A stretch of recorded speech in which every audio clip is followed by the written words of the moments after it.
ഓം നമോ നാരായണായ.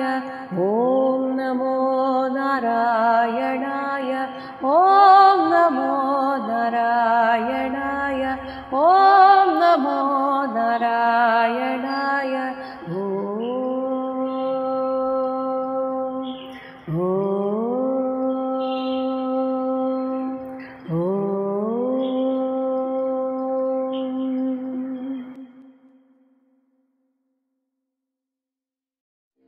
ശ്രീമദ് മഹാഭാഗവതം ചതുർത്ഥസ്കന്ധം അഷ്ടാദശോധ്യായഃ 18ാമത്തെ അധ്യായം. ഭൂമിയുടെ വാക്കനുസരിച്ച് പൃഥു മഹാരാജാവ് ഭൂമിയെ കറന്നെടുക്കുന്നതാണ് ഈ അധ്യായത്തിലെ പ്രതിപാദ്യ വിഷയം. മൈത്രേയ ഉവാച. മൈത്രേയ മഹർഷി പറയുന്നു, 1ാമത്തെ ശ്ലോകം. ഇത്തം പൃഥും അഭിഷ്ടൂയ രുഷാ പ്രസ്ഫുരിതാധരം പുനഃ ആഹ അവനിഃ ഭീതാ പുനരാഹ അവനിർഭീതാ സംസ്തഭ്യ ആത്മാനമാത്മനാ.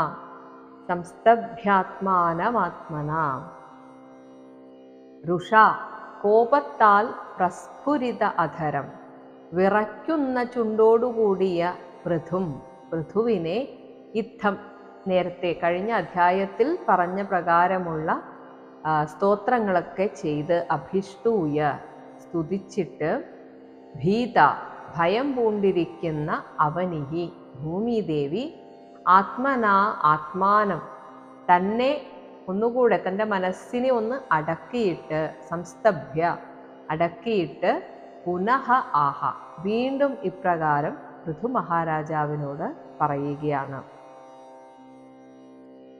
യുദ്ധം പൃഥുമഭിഷ്ടൂയ രുഷാ പ്രസ്ഫുരിതാധരം പുനരാഹവനിർഭീതാ സംസ്തഭ്യാത്മാനമാത്മനാ. 2ാമത്തെ ശ്ലോകം. സന്നിയച്ഛാഭിഭോ മന്യും നിബോധ ശ്രാവിതം ച മേ സർവതഃ സാരമാദത്തെ യഥാ മധുകരോ ബുധഃ. അഭിഭോ ഹേ പ്രഭോ, മന്യും കോപത്തെ സന്നിയച്ഛ നിയന്ത്രിച്ചാലും, കാരണം എനിക്ക് ചില കാര്യങ്ങൾ പറയാനുണ്ട്, അത് കേൾക്കാനുള്ള മനസ്സ് വേണമെങ്കിൽ അങ്ങയുടെ ഇപ്പോഴത്തെ ഈ ദേഷ്യമൊന്ന് നിയന്ത്രിക്കണം. എന്നിട്ട് മേ ശ്രാവിതം എനിക്ക് പറയാനുള്ളത് നിബോധ മനസ്സിരുത്തി ഒന്ന് കേട്ടാലും. എന്നിട്ട് ഒരു കാര്യം ഭൂമിദേവി ഓർമ്മിപ്പിക്കുകയാണ്. ബുധഃ അറിവുള്ളവർ, മധുകരഃ യഥാ വണ്ടിനെ പോലെ, സർവതഃ എല്ലായിടത്തു നിന്നും, സാരം ആദത്തെ സത്തായിട്ടുള്ളത് വേണ്ടതിനെ മാത്രം എടുക്കുന്നു. അപ്പോൾ അങ്ങ് അറിവുള്ളവനാണ് എന്നാണ് ഞാൻ കരുതുന്നത്. അതുകൊണ്ട് അങ്ങ് ഈ കോപത്തെയൊക്കെ നിയന്ത്രിച്ചിട്ട് ഞാൻ പറയുന്നത് ഒന്ന് ശ്രദ്ധയോടെ കേൾക്കുക. അങ്ങനെ കേട്ടിട്ട് അങ്ങേക്ക് അതിൽ നിന്ന് നല്ലതാണ് എന്ന് തോന്നുന്നുണ്ടെങ്കിൽ അതിനെ സ്വീകരിക്കുക. സന്നിയച്ഛാഭിഭോ മന്യും നിബോധ ശ്രാവിതം ച മേ സർവതഃ സാരമാദത്തെ യഥാ മധുകരോ ബുധ. 3ാമത്തെ ശ്ലോകം. അസ്മിൻ ലോകേ അഥവാ അമുഷ്മിൻ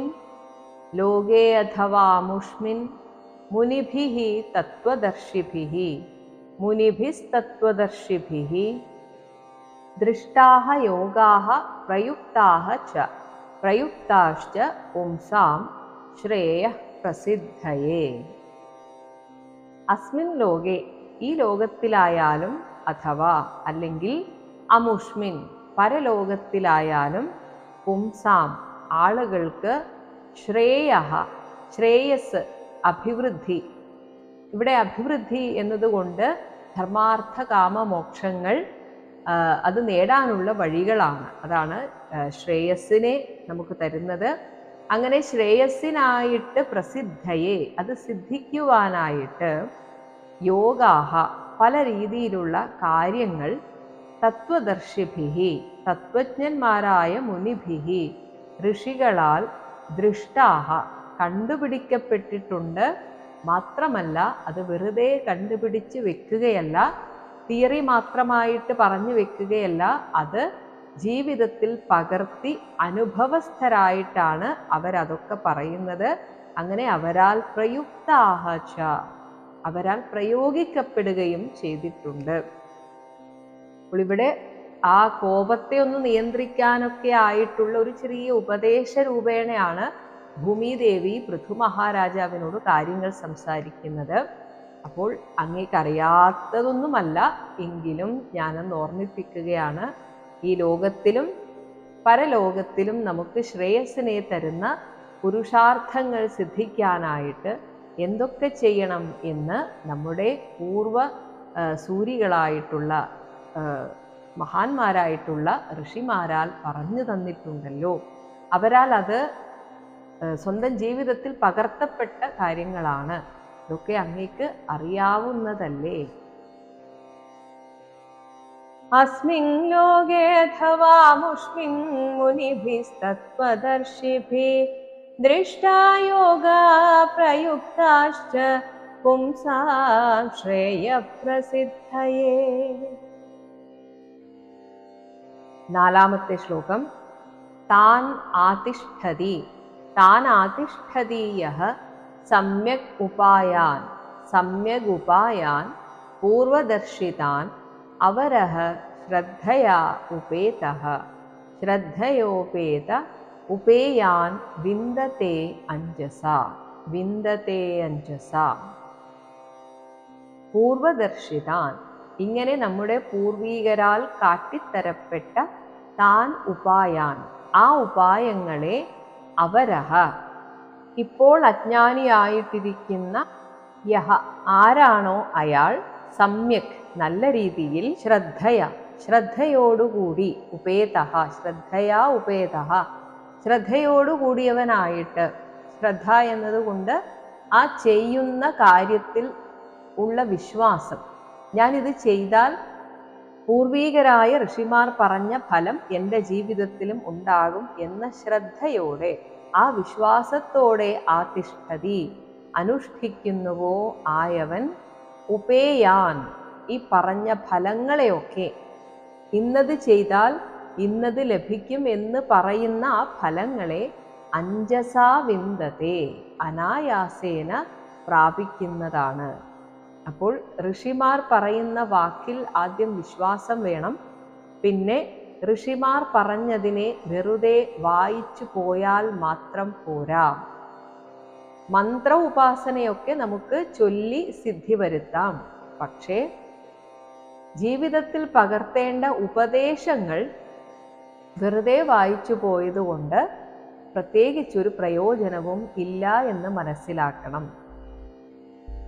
അപ്പോൾ ആ പറഞ്ഞു വച്ചിരിക്കുന്നത് ജീവിതത്തിൽ പകർത്താനുള്ളതാണ്. അതങ്ങനെ തന്നെ ചെയ്യണം. ഡോക്ടറാകാൻ പഠിക്കുന്ന ഒരാൾ, അയാൾ അതിൻ്റെ തിയറി മാത്രം പഠിച്ചിട്ട് കാര്യമില്ല. അതായത് പാഠം പഠിച്ച് ഇങ്ങനെയൊക്കെയാണ് ഓപ്പറേഷൻ ചെയ്യേണ്ടത് എന്ന് വെറുതെ പുസ്തകത്തിൽ എഴുതി വെച്ച് കാണാതെ പഠിച്ച് പരീക്ഷ എഴുതി പാസ്സായിട്ട് കാര്യമില്ല. അത് ചെയ്ത് പഠിക്കണം. ആദ്യമൊക്കെ ഒരു പേടിയോടുകൂടെ ആയിരിക്കും ചെയ്യുക.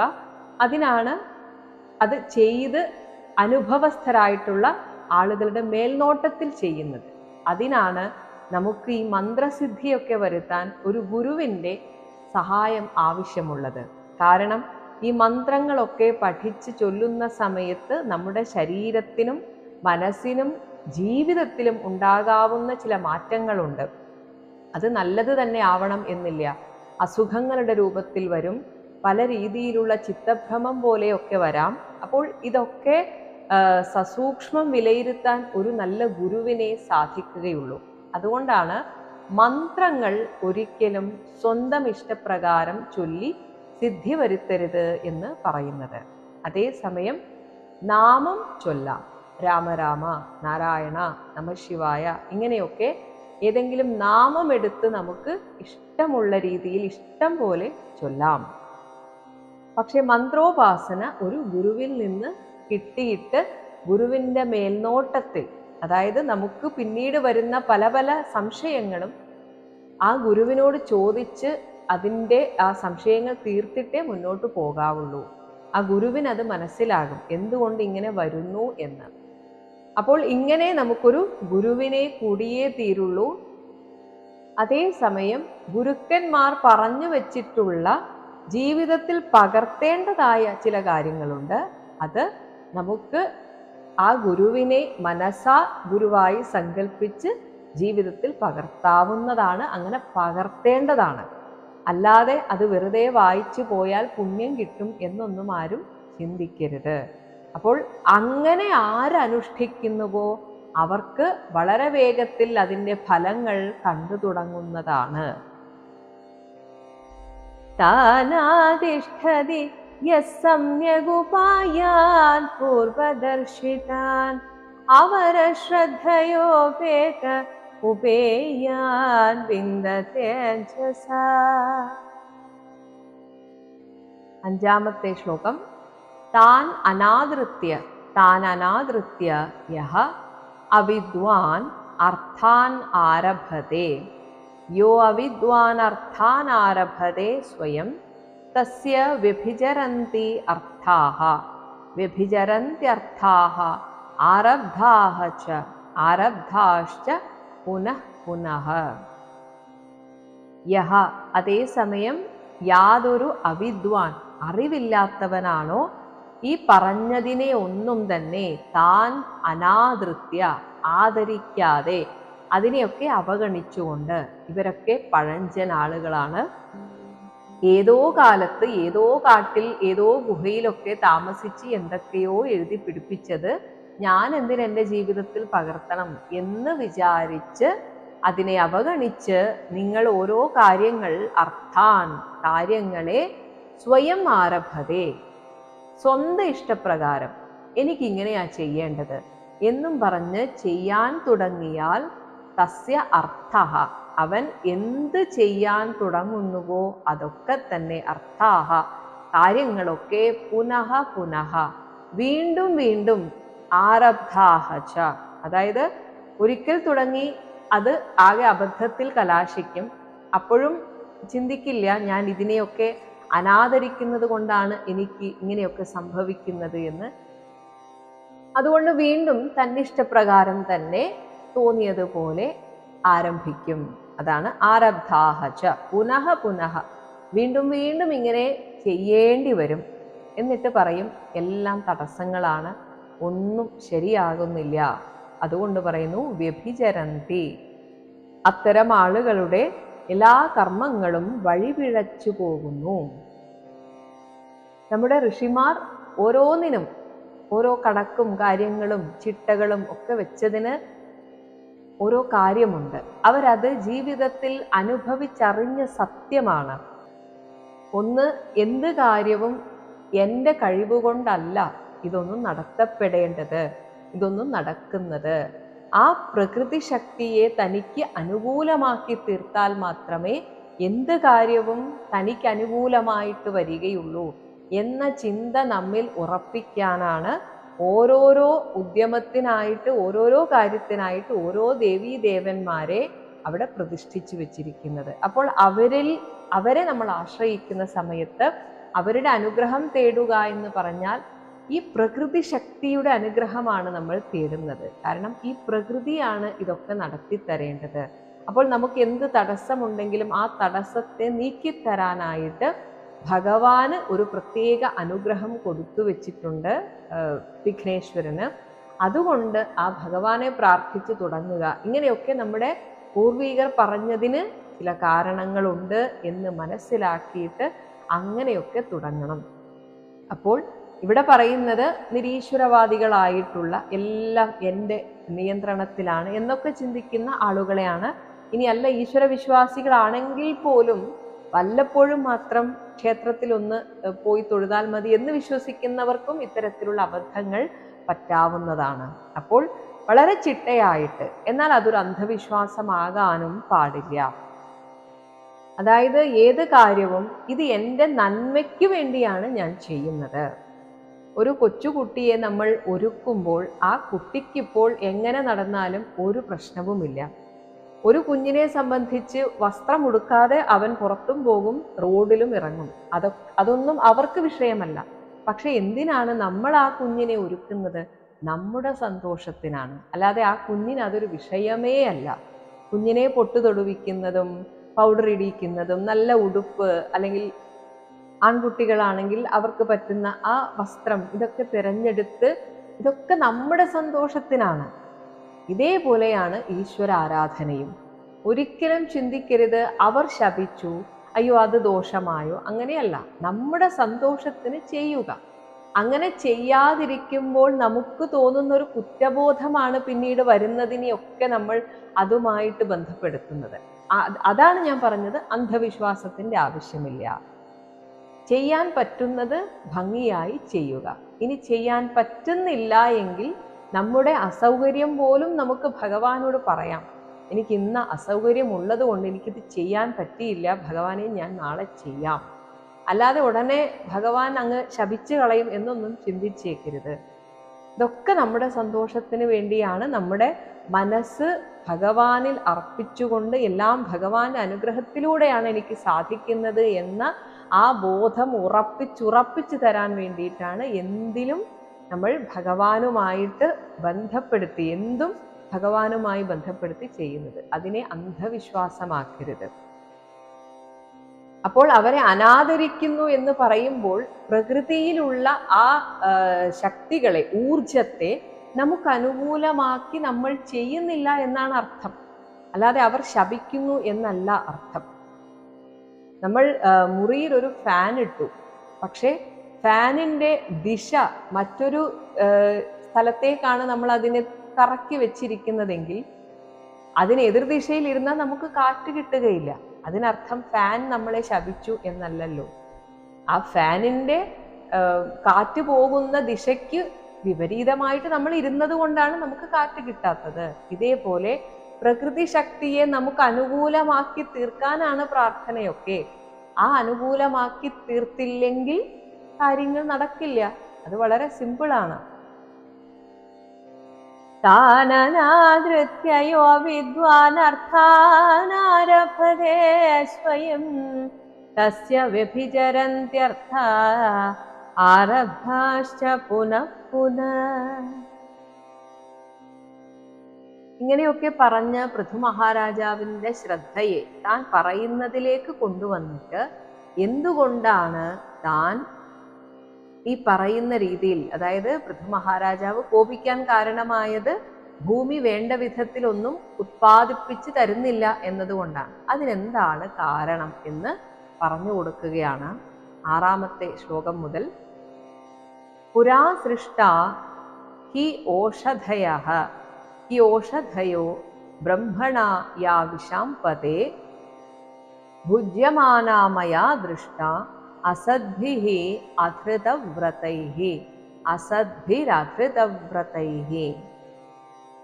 ഈ എന്തെന്നാൽ വിശാംപതേ, ഹേ രാജൻ, യാഹ ഓഷധയഃ, യാവ ചില സസ്യജാലങ്ങൾ, പുരാ പണ്ട്, ബ്രഹ്മണ ബ്രഹ്മാവിനാൽ, സൃഷ്ടാഹ സൃഷ്ടിക്കപ്പെട്ടിരുന്നുവോ, താഹ അവ, അധൃതവ്രതൈഃ യജ്ഞദീക്ഷാദികളൊന്നും എടുക്കാത്ത, അതായത് നമ്മൾ പ്രകൃതിയിൽ നിന്ന് എന്ത് സ്വീകരിക്കുമ്പോഴും ഹൃദയത്തിൽ നന്ദിയോടെ സ്വീകരിക്കണം എന്നാണ്.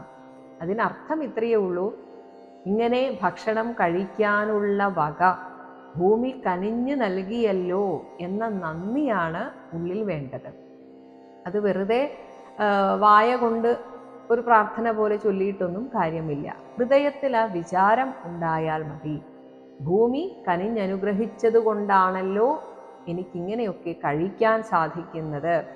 ഇങ്ങനെയൊന്നും ചിന്തിക്കാതെ ഞാൻ അധ്വാനിച്ച പൈസ കൊടുത്തിട്ട് ഞാൻ സാധനം വാങ്ങിച്ചു, ഞാൻ ഭക്ഷണം കഴിക്കുന്നു, ഇതിനൊക്കെ എന്ത് നന്ദി പറയാനാണ് എന്നൊക്കെയുള്ള ചിന്തയുള്ളവരെയാണ് ഇവിടെ അധൃതവ്രതൈഹി എന്നതുകൊണ്ട് ഉദ്ദേശിക്കുന്നത്. അത്തരത്തിലുള്ള അസദ്ഭിഹി അസജ്ജനങ്ങളാൽ ഭുജ്യമാനാഹ അനുഭവിക്കപ്പെട്ടു വരുന്നത് മയാ ദൃഷ്ടാഹ എന്നാൽ കാണപ്പെട്ടു. അതായത് ഭൂമിദേവി പറയുകയാണ്, ഒട്ടും നന്ദിയില്ലാത്ത ആളുകളൊക്കെ എന്നെ ഇങ്ങനെ കൂടുതലായിട്ട്, എന്നിൽ നിന്ന് വരുന്ന ഈ സസ്യങ്ങളുമൊക്കെ കൂടുതലായി അനുഭവിക്കുന്നതായിട്ട് എൻ്റെ ശ്രദ്ധയിൽപ്പെട്ടു. പുരാ സൃഷ്ടാഹ്യോഷധയോ ബ്രഹ്മണായ വിശാംപതേ ഭുജ്യമാനാ മയാ ദൃഷ്ട അസദ്ഭിരധൃതൗ വ്രതൈഹി. ഭൂമിയിൽ നിന്ന് ഒരുപാട് കിട്ടുന്ന സമയത്ത് പലർക്കും അതിൻ്റെ വില മനസ്സിലാവാറില്ല. അതുകൊണ്ട് തന്നെ നമ്മൾ പലപ്പോഴും കാണാറുണ്ട്, പല ഗോഡൗണുകളിലും അരി മുതലായ സാധനങ്ങളൊക്കെ കുന്നുകൂട്ടിയിട്ടിട്ട് അത് അവസാനം ആർക്കും ഉപയോഗപ്രദമാകാതെയൊക്കെ ഇരിക്കുന്നു എന്നൊക്കെ പത്രത്തിൽ വായിക്കാറുണ്ട്. അപ്പോൾ ഇതെല്ലാം ആ പ്രകൃതി നിരീക്ഷിക്കുന്നുണ്ട്. അങ്ങനെ വരുമ്പോൾ കിട്ടുന്നതിനെ നമ്മൾ വില വയ്ക്കാതെ നന്ദിയോടെ അല്ലാതെയാണ് ചെയ്യുന്നതെങ്കിൽ ഭൂമി നമുക്ക് തിരിച്ച് പണി തരും. ഇങ്ങനെ പണി കൊടുത്തതാണ് 7ാമത്തെ ശ്ലോകം. അപാലിത അനാദൃത അപാലിത അനാദൃത ച ഭവദ്ഭിഹി ലോകപാലകൈഹി ചോരീഭൂതേ അഥ ലോകേ അഹം ലോകേഹം യജ്ഞാർത്ഥേ അഗ്രസം ഓഷധീഹി യജ്ഞാർത്ഥേ അഗ്രസമോഷധീഹി. ലോകപാലകൈഹി നാടുവാഴുന്ന രാജാക്കന്മാരായ ഭവദ്ഭിഹി. ഇവിടെ ഭവദ്ഭിഹി എന്നതുകൊണ്ട് അങ്ങയെ പോലുള്ള എന്ന് മാത്രമാണ് അർത്ഥം. അതായത് അങ്ങയെ പോലുള്ള രാജാക്കന്മാരാണ് എന്നെ അനാവശ്യമായി ചൂഷണം ചെയ്യുന്നവർക്കെതിരെ നടപടിയെടുക്കേണ്ടത്, അല്ലാതെ അതിനെ നിസ്സാരമാക്കരുത്. ഭൂമിയെ ചൂഷണം ചെയ്യുന്നതിനെ നിസ്സാരമാക്കരുത്. അങ്ങനെ ആര് നിസ്സാരമാക്കുന്നോ ആ അധികാരികളും കുറ്റക്കാരാണ്. അപ്പോൾ അങ്ങയെ പോലുള്ള രാജാക്കന്മാർ അപാലിത വേണ്ടവണ്ണം എന്നെ പാലിക്കാതെ ഇരുന്നപ്പോൾ, അതായത് എന്നെ ചൂഷണം ചെയ്യുന്നവരിൽ നിന്ന് എന്നെ സംരക്ഷിക്കാതെ അനാദൃത അനാദരിച്ചപ്പോൾ അഹം ഞാൻ അധലോകേ ക്രമേണ ഈ ലോകം ചോരീഭൂതേ ഒരു തരത്തിലുള്ള സത്യസന്ധതയും ധർമ്മനിഷ്ഠയും ഇല്ലാത്ത ആളുകളെ കൊണ്ട് നിറഞ്ഞപ്പോൾ, സ്വാർത്ഥത മാത്രം നിറഞ്ഞ ലോകമായി തീർന്നപ്പോൾ, അതായത് എനിക്കെന്ത് കിട്ടും എനിക്കെന്ത് കിട്ടും എന്ന് മാത്രം ചിന്തിക്കുക, എനിക്കെന്ത് കൊടുക്കാൻ സാധിക്കും എന്ന് ചിന്തിക്കുകയേ ചെയ്യാതിരിക്കുക. ഈ പ്രകൃതിക്ക് വേണ്ടി എനിക്കെന്ത് ചെയ്യാൻ പറ്റും എന്നല്ല ആരും ചിന്തിക്കുന്നത്, പ്രകൃതി എനിക്കെന്ത് തരുന്നു എന്നാണ്.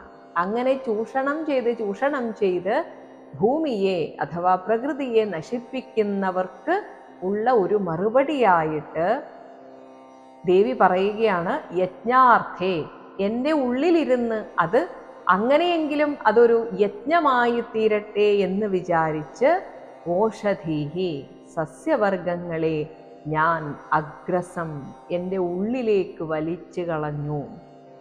പുറത്തേക്ക് പോകാതിരിക്കാൻ ഞാൻ അതിനെ എൻ്റെ ഉള്ളിൽ തന്നെ ഒതുക്കി വെച്ചു. കാരണം അർഹരല്ലാത്തവർക്ക് ഇത് ലഭിക്കേണ്ടതില്ല എന്ന് ഞാൻ തീരുമാനിച്ചു.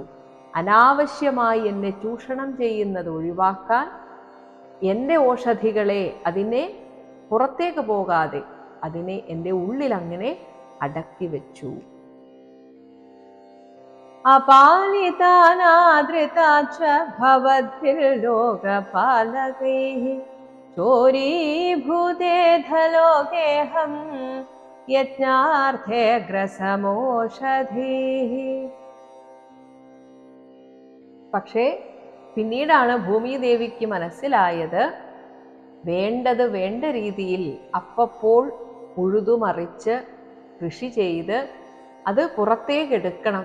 അതല്ല എങ്കിൽ അതവിടെ തന്നെ ഇരുന്ന് നശിച്ചു പോവുകയേ ഉള്ളൂ എന്ന്, അങ്ങനെ ആയി കാണണം എന്ന് ഭൂമിദേവി ഊഹിക്കുകയാണ്. 8-ാമത്തെ ശ്ലോകം. നൂനം താഹ വിരുദ്ധഃ ക്ഷീണാഹ മയി കാലേന ഭൂയസ തത്ര യോഗേന ദൃഷ്ടേന ഭവാൻ ആദാതും അർഹതി. ഭവാൻ ആദാതുമർഹതി. താഹ വിരുദ്ധഃ. വിരുദ്ധഃ എന്നാൽ ഓരോ തരത്തിലുള്ള സസ്യവർഗത്തിനാണ് ഓരോ പേരുകൾ. വിരുത്ത്, ഓഷധി, ഇതൊക്കെ ഓരോ തരത്തിലുള്ള സസ്യവർഗങ്ങളാണ്. അപ്പോൾ ഇവിടെ വിരുദ്ധഃ എന്നതുകൊണ്ട് സസ്യവർഗങ്ങൾ. ഭൂയസാകാലേന, കുറേ നാളായി എൻ്റെ ഉള്ളിൽ തന്നെ അങ്ങനെ ഇരുന്നത് കൊണ്ട്, മയി, എൻ്റെ ഉള്ളിൽ തന്നെ ഇരുന്ന്, ക്ഷീണാഹനൂനം, ജീർണിച്ചു പോയിരിക്കണം. അതുകൊണ്ട്, എന്നാൽ അതിനൊക്കെ പരിഹാരമുണ്ട്. അതാണ് നേരത്തെ പറഞ്ഞു വെച്ചത്. പൂർവീകന്മാർ എല്ലാറ്റിനും പരിഹാരം പറഞ്ഞു വെച്ചിട്ടുണ്ട്. അപ്പോൾ ഇങ്ങനെ ഭൂമിയുടെ ഉള്ളിൽ ജീർണിച്ചു പോയതിനെ പുറത്തേക്കെടുക്കാൻ തത്ര, അതിനു വേണ്ടി നമ്മുടെ ദൃഷ്ടേന, പൂർവീകന്മാരാൽ ദർശിക്കപ്പെട്ട യോഗേന, ഉപായങ്ങൾ ഉണ്ടാകാം. അതങ്ങ് മനസ്സിലാക്കിയിട്ട് ആദാതും, എന്നിൽ നിന്ന് തിരികെ എടുക്കണം. അതിന് നിങ്ങൾ പ്രയത്നിക്കണം. ഇനി എനിക്കൊന്നും ചെയ്യാനില്ല. തിരികെ എടുക്കാൻ ഭവാൻ അർഹതി, അങ്ങാണ് കാര്യങ്ങൾ മുൻകൈയെടുത്ത് ചെയ്യേണ്ടത്. അപ്പോൾ ഭൂമിദേവി ഇത് അനാദരിക്കപ്പെടുന്നവർക്ക് കൊടുക്കാതിരിക്കാൻ വേണ്ടി ഉള്ളിൽ അടക്കി വെച്ചതാണ്. അവസാനം അത് അവിടെ അങ്ങനെ ഇരുന്ന് ജീർണിച്ചു പോയിരിക്കണം. അങ്ങനെ ജീർണിച്ചു പോയതിനെ തിരികെ എടുക്കാനായിട്ട് നമ്മുടെ പൂർവീകന്മാർ എന്തൊക്കെയാണോ പറഞ്ഞിരിക്കുന്നത് അത് മനസ്സിലാക്കി അങ്ങ് വേണ്ടത് ചെയ്യണം. നൂനം തവിരുധക്ഷീണമയി കാലേന ഭൂയസ തത്ര യോഗേന ദൃഷ്ടേന ഭവാനാദാതുമർഹതി.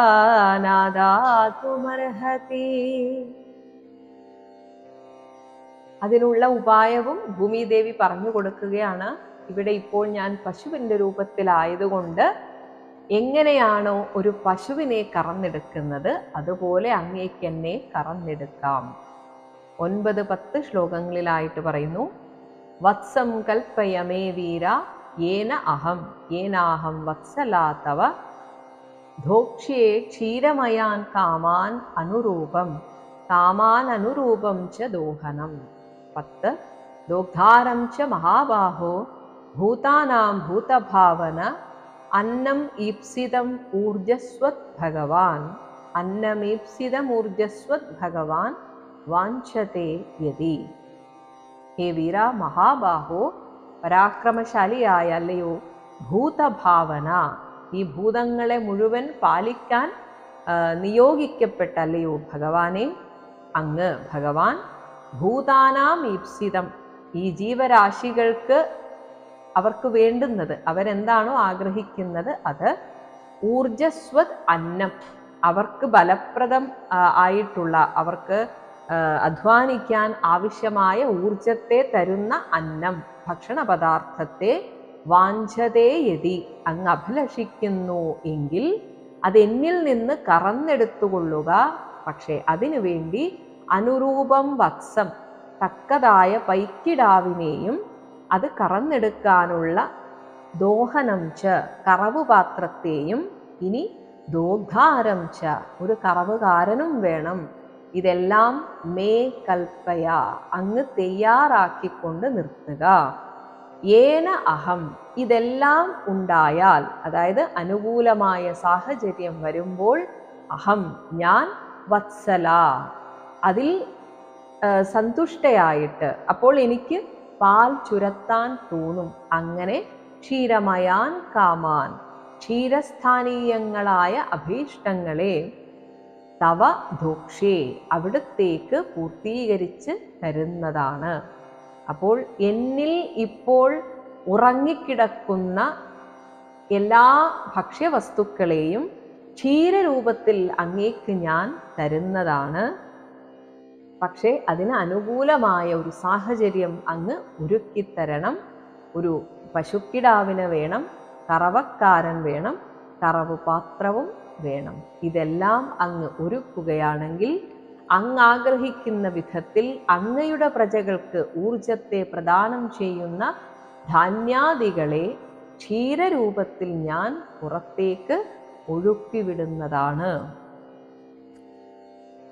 വത്സം കൽപ്പയ മേ വീരായനാഹം വത്സലാ തവ ധോക്ഷ്യേ ക്ഷീരമയാൻ കാമാനനുരൂപം ച ദോഹനം ദോഗ്ധാരം ച മഹാബാഹോ ഭൂതാനാം ഭൂതഭാവന അന്നമീപ്സിതമൂർജസ്വദ്ഭഗവാൻ വാഞ്ചതേ യദി. ഹരേ രാമ ഹരേ രാമ ഹരേ രാമ രാമ ഹരേ കൃഷ്ണ ഹരേ കൃഷ്ണ കൃഷ്ണ ഹരേ രാമ ഹരേ രാമ ഹരേ രാമ രാമ ഹരേ കൃഷ്ണ കൃഷ്ണ ഹരേ രാമ രാമ ഹരേ കൃഷ്ണ കൃഷ്ണ ഹരേ രാമ രാമ ഹരേ കൃഷ്ണ കൃഷ്ണ.